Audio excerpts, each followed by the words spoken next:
finally, drop by na po tayo dito sa Las Piñas. Sana nandito po kami para tumingin ng mga gulong para may benta sa vulcanizing. So kasama ko po aming boss na si Boss King. So ayan, nandyan siya sa tabi-tabi. Dito sa may side po yan. Nandyan po siya na may kausap ang sa gulong. May dipilibiran po kami ng mga gulong. So yun, nanguha po kami ng mga order. So yun, para ibigay naman doon sa ibang mga nangangailangan ng gulong yan. Kaya tayo nandito ngayon. Ano bagong ano to? Discarding ni vlogger. Discarding vlogger to. Discarding vlogger. Nakita dito sa likuran ko. Ayan po yung bibigyan natin.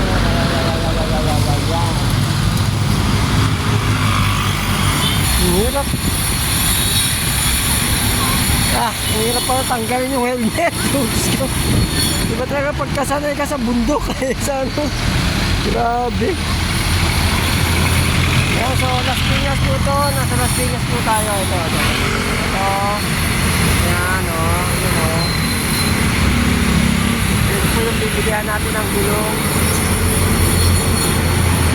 Tayo po ay nakatayo ngayon sa, kung di ako nagkakamali, papuntang SM South Mall yun. Sa likuran ko po, SM South Mall yan dyan eh.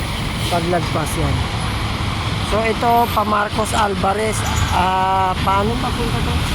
Papuntang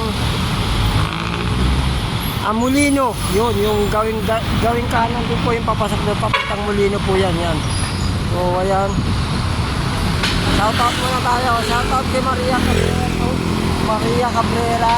Siyempre, si Edimer Mogar at saka si Mark Mogar. Yan. Shoutout sa inyo. Siyempre, shoutout na rin natin dyan. Yung mga kapatids natin dyan. Yung mga tropang Wasalak. Saka yung mga Wasalak at saka yung mga tropang Belmont. Yung mga Genge.